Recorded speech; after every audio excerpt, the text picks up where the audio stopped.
My name is Debbi Braunschweiger, and I'm here to talk to you guys about bunnies because I've had bunnies in my life for 25 plus years. I'm also a House Rabbit Society educator, so I've kind of got the degree to back up my knowledge of bunnies. I've been also volunteering with the shelter for about 14 years. Everything from kenneling to fostering to doing adoptions, and so it's always my pleasure to educate people on how to care for a bunny. Bunnies, their lifespan can be anywhere from 10 to 14 years. Some have even lived longer than that. With the right care, you want to house your bunny indoors. It's not a good idea to house them outdoors for a variety of reasons. Even if you have a cage that you feel is safe, the bunny can literally be frightened to death if the predator is taunting them, like say a fox is trying to figure out how to get into the cage. They can also be attacked by ticks, fleas. Flies can lay eggs on them, and it's called bot fly, which can potentially eat the rabbit from the inside out. I know that's gross, but it's a reality. It's something that you need to deal with. So you really want to make the most of your experience with them and make sure that they live a nice, long, healthy life. Keep them indoors. The exercise pen, we call them X pens, but it's an exercise pen, and you probably would find it if you were going to order one or buy one in the dog section of your pet store or website like Chewy. They come in various heights. They also come with gates where you can step into it as opposed to just trying to step over it. That can be hazardous. And then what you do with the exercise pen is when you first get an animal home, a pet home, you usually try to limit their space to let them acclimate. The same thing applies to bunnies. You want to give them a smaller space so that they can start to get used to the sights and the sounds of the house, what other animals may be in the house, what other people are in the house. And, if you have a child that listens to music loud or things like that, you want to give them a space that they feel safe in when you first get them home. So this is a good option to put them in. The exercise pen would wrap around totally, and the beauty of these kind of pens is that you can shape them to whatever area you are going to put them in. So you can make them rectangular, you can even make them round if you need to. But that's a good start. So bunnies, they're peculiar in what they like with flooring. Some, if you put them on carpet, they will want to chew the carpet. Some, if you put them on linoleum floor or like your wood floor, anything that would cause them to slide, they will behave like it's lava and they will just freeze. So you kind of have to get used to what it is that your bunny likes and doesn't like, but to start off with, it's usually a good idea that you can get like a cheap carpet runner. You can even buy just a couple of doormats, from dollar store or wherever, that have a little bit of non-skid on the bottom of them that they can use to relax in. And then you can work on flooring and how to adjust to the rest of the flooring in your house as you let them out and give them more space. Anything that will give them an area to feel comfortable. If we were to remove this pad, he probably would be slip sliding around the table because it's just too unusual. Honestly, rabbits are very much like cats. After they're spayed and neutered, that's a big deal because their litter box habits will not be great if you were to get them from a breeder or a pet store where they have not been spayed or neutered. They can potentially mark or spray like other animals. So once they're spayed or neutered, they actually will use the litter box. They are very tidy creatures, and they want their stuff to be clean. So as long as you show them a litter box, and we'll talk about what's in the litter box in a sec here, they will use it. Now, the one thing that I used to caution adopters about is when you have what you think is the ideal setup in your home, and the bunny opts to do, like, you put the litter box in one area of the pen, and the bunny chooses to go in the corner of the other, listen to the bunny. Put the box where the bunny wants to go. That's what they're trying to tell you. That's the difference between bunnies and cats and dogs. They can't vocalize, but they can certainly show you what they want. And that's what they're trying to tell you. So it's not that they're not being trained to use a litter box. They just are trying to tell you, I'd really rather have it over in this area, maybe because it's a little quieter of a corner. It's hard to say. They all have their quirks. In this litter box, this is like a medium-sized actual cat litter box. And you can, depending on the size of the bunny, this is a perfect size for him. If you had like a Flemish giant bunny, one of the larger breeds, you'd probably want to get even the XL cat box. But cat boxes are perfect. What you want to do is put a layer of litter, and the litter can be anything from Carefresh that you can get at the pet store. What is in this litter box right now is hardwood stove pellets or pine pellets. And both of those come from, like horse bedding pine pellets, come from Tractor Supply. When it's seasonal, like this time of year, you can get them from some of the big box stores too, like Lowe's, Home Depot, Rural King, that kind of stuff. But all you're going to do is put maybe enough just to cover the bottom so you can't see the floor of the box. And then you're going to put a heaping handful of hay, as you can see here, in the back side of the box, in one end of the box. I know it sounds a little bit odd to have hay in the box, but that also attracts them to the box. So rabbits are multitaskers, and they will eat and poop at the same time, so it really doesn't matter to them. Same thing with the greens being in the box. They will eat the greens while they're sitting there doing their business. But that's how you would create a box for them. That's how you entice them to get in the box as well. Rabbits, their digestive system is pretty sensitive, especially to sugars. The bunnies, like here at the shelter, and my own bunnies, I used to give them a slice of banana as a treat. As they got older and it was a little tougher on their system because of the sugar, I would give them these kind of treats, which is a combination of Timothy hay and a carrot. But it still is a fibrous treat. So carrots have a lot of sugar. Dried banana slices, dried pineapple, again, high in sugar. So you want to really limit those to maybe one or two a day. And for carrots, it would be a baby carrot, not half a carrot or a whole carrot. That would be considered a treat, not part of their diet. Gotcha. So the biggest part of their diet should be hay. It can be Timothy hay, orchard grass, meadow hay. There's a oat hay. There's a variety. One of the things that we found over the years that people would say, I have to surrender my bunny, I can't keep it, I'm allergic to the bunny. 9 times out of 10, it's not the bunny that they're allergic to, it's the Timothy hay that they're allergic to. And that's why we would always suggest that they go to a different type of hay and give it a try. Orchard hay, the meadow grass, any of those things. So that's a good alternative to try first before you make that leap. That's got a ton of fiber, and that really should be their primary diet. Pellets, they should get maybe a third of a cup a day, period. If they have eaten all of that, they don't get any more until the next day.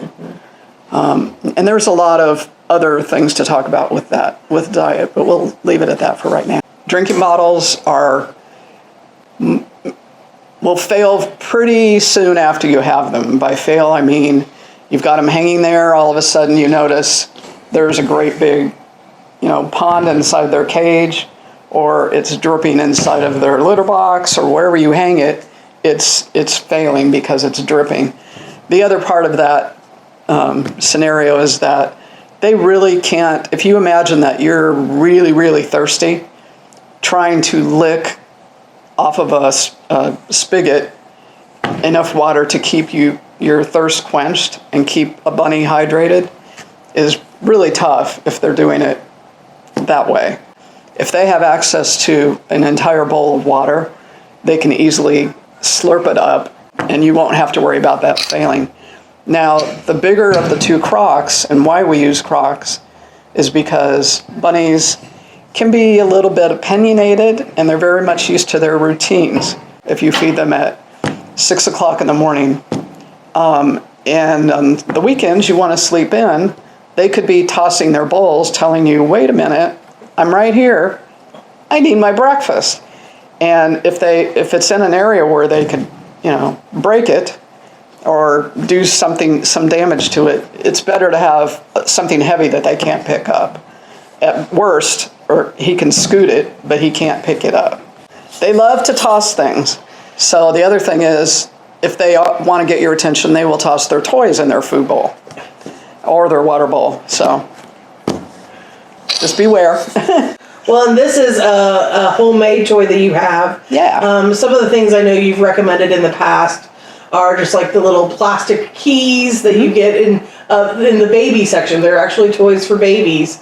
But they love taking those keys and throwing them up in the air and flopping them around. Yep. These are just mason jar lids that are zip tied together. Mm-hmm. It's a great homemade solution and it does the exact same thing. Do you want to go over some of these other toys that you have over here? Yeah, so in addition to those, you can get baby keys. You can also get those stacking cups. Stacking cups were a huge hit in my house because you can put a treat in one of them and the bunnies will take them apart to get to the treat. And I mean, they're very intelligent. They can do that. One of the other things that's there is this wicker basket. They come in a lot of different shapes.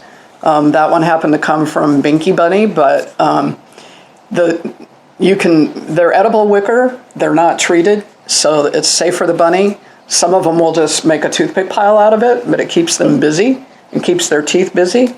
Some of them will actually eat it, which is also okay because it's digestible.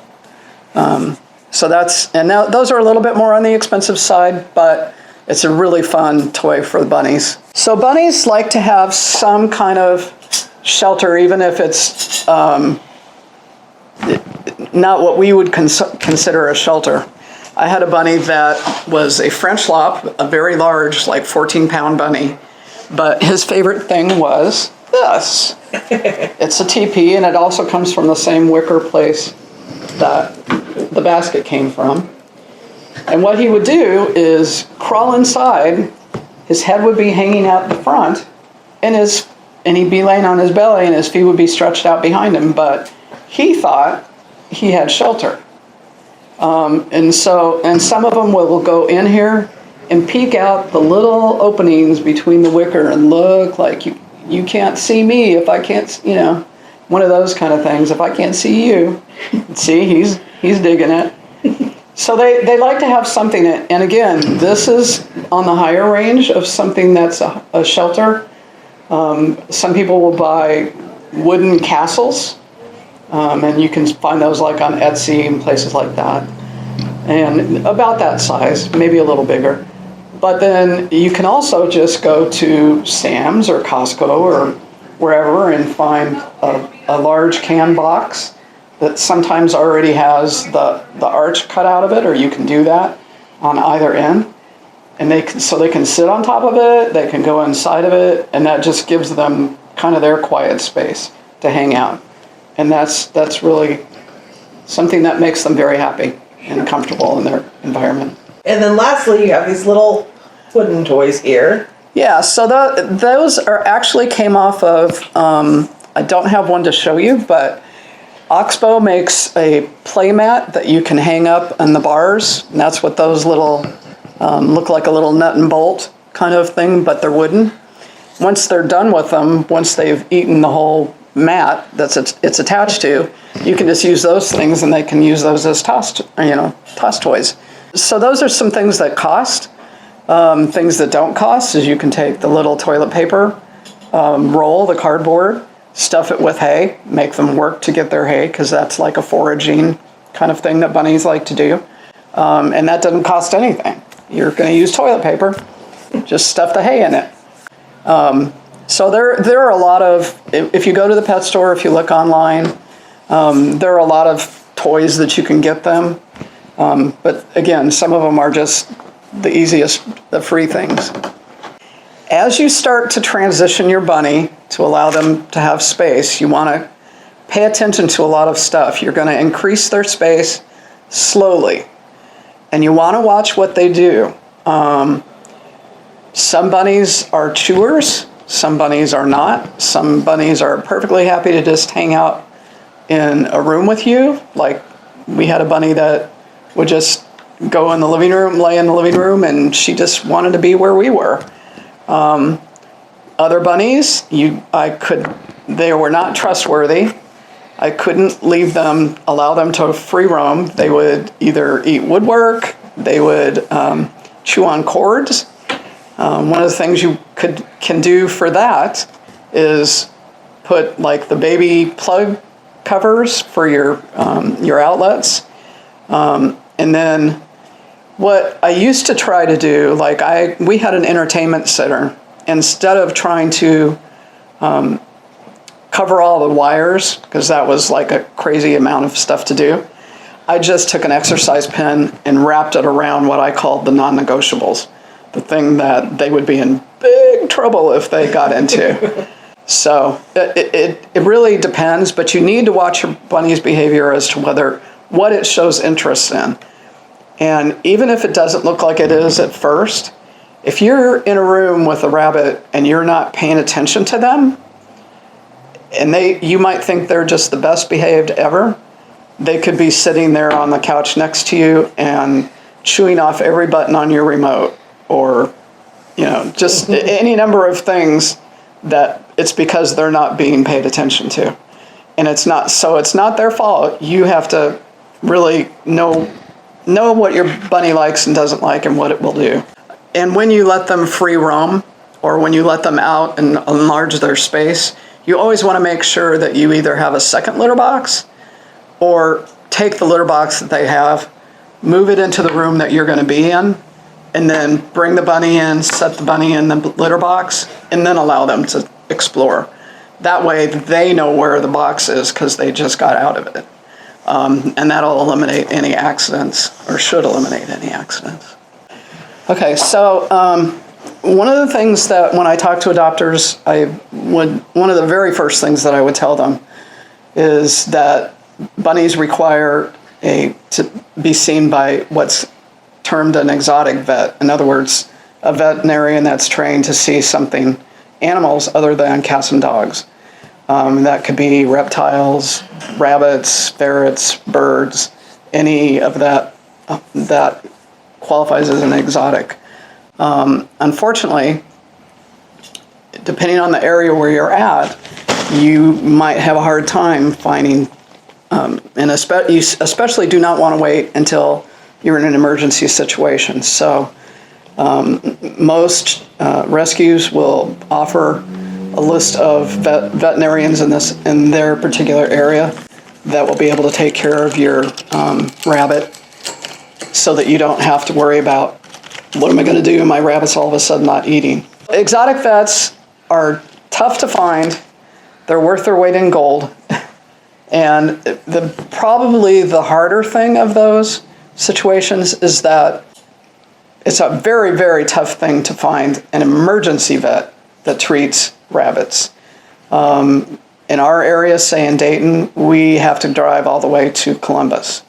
There isn't an emergency vet in this area that treats rabbits. You need to do your homework, be prepared. They can be expensive vet bills. Bunnies do not make good starter pets. You need to know what you're getting into and commit to it. It can be worth it, but you have to accept that. Bunnies are so misunderstood. They really are a ton of fun. They can adapt and live with your pets I had the bunny that I told you liked to hang out in the living room with us. She was BFFs with one of my cats. They would lay together, they would groom each other. They can just become an integral part of your family, just like any other pet. They're very intelligent. They are, like I said, opinionated. They each have their personalities. People think that just because they don't make any noise, that they don't have a big personality, and that's not true. They really do. So I think if you give them a chance, that you'll really enjoy having one. And especially if you adopt one from a shelter. Any rescue that works with rabbits will 90% of the time, unless it's a very small rescue, will always have the rabbit spayed and neutered.